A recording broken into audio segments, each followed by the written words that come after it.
So, Matt Dillahunty responded to my video.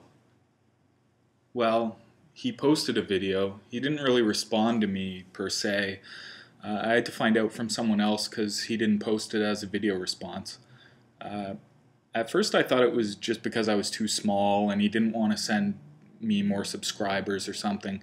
But he posted the link to my video in his description, so I'm not really sure what that's about. Anyway, I won't be too hard on Matt for this. It's probably hard enough to make videos while driving, let alone posting them as video responses. Anyway, let's get on with his response.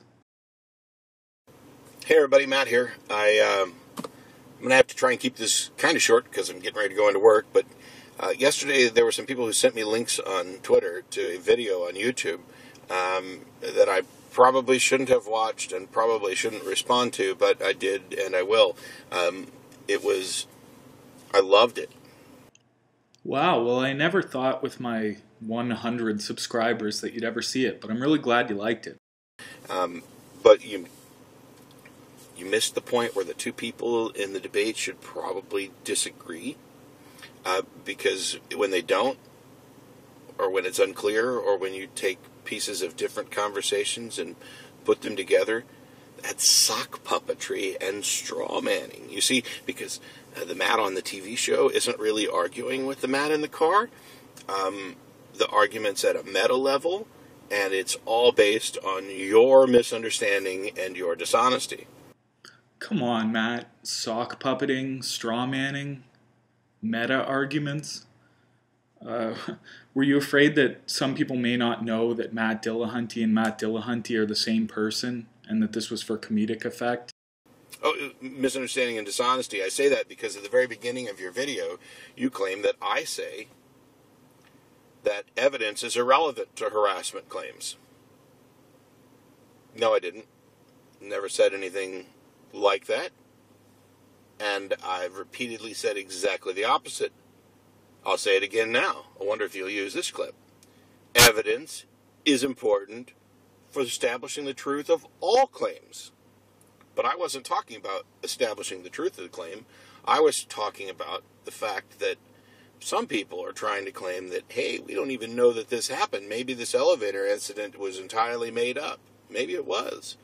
My point was that even if this incident is false, that doesn't mean that there isn't a systemic problem that it's indicative of.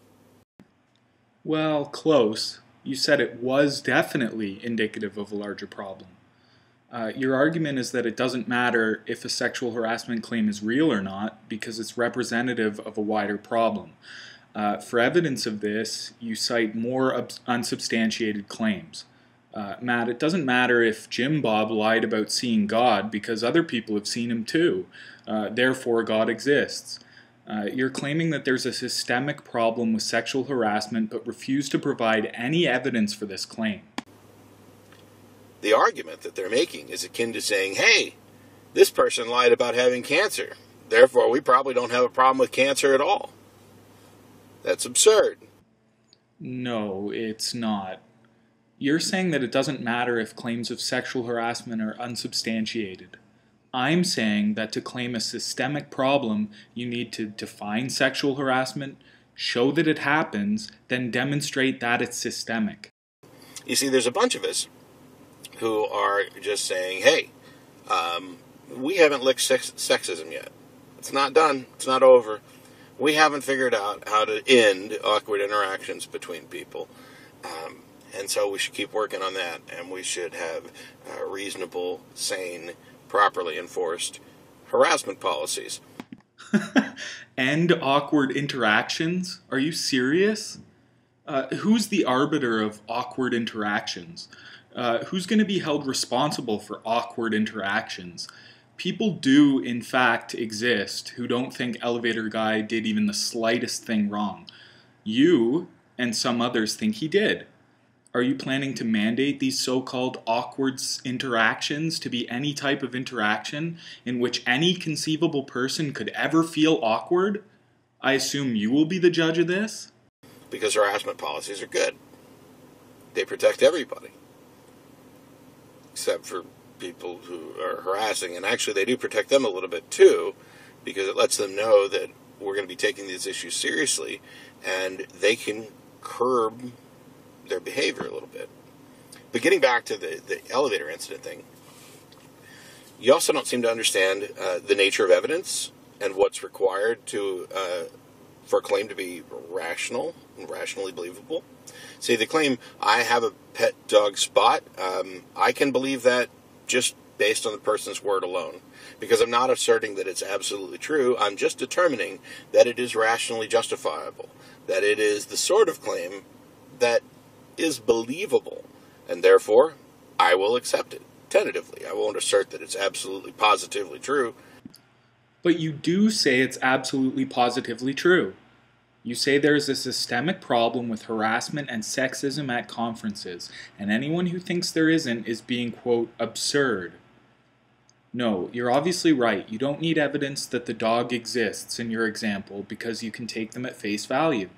I have no doubt that there are people, both men and women, who have been uncomfortable in some social situations at atheist conventions.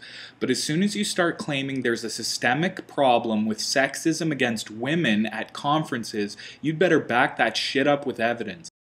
This is what you'd have to believe. This is the scenario that you'd have to believe, and that is that absent an actual problem with skepticism, with sexism, Rebecca decided, hey, I want to stir up some shit, and so I'm going to claim that I was harassed. But if I just make the claim that, well, actually, she didn't make the claim that she was harassed. What she said was that this was kind of awkward and kind of creepy. Didn't even actually label it harassment. Then why did it start a sexual harassment campaign against men in the atheist community? And no, she didn't claim it was harassment in her video. Instead, when Richard Dawkins wrote Dear Muslima, she turned around and equated it with rape instead. You know, Elevator Guy could have been Schrodinger's rapist. This is the type of damaging rhetoric that pisses so many of us off. You can't simply pretend that this is just a normal, old sexual harassment policy that shouldn't offend anyone, while the people driving it forward are claiming they're getting thousands of rape threats from hundreds of atheists, which is another unsubstantiated claim, while calling people Schrodinger's rapists, citing fraudulent rape statistics, and yelling at us for our so-called white male privilege, without those with a triple-digit IQ reading between the lines. You just can't. Now, I'm just going to stop it right there. You guys can go watch the rest of his video if you want. He just finishes off by calling me stupid and dishonest. The rest of it's pretty inconsequential. Anyway, have a good day.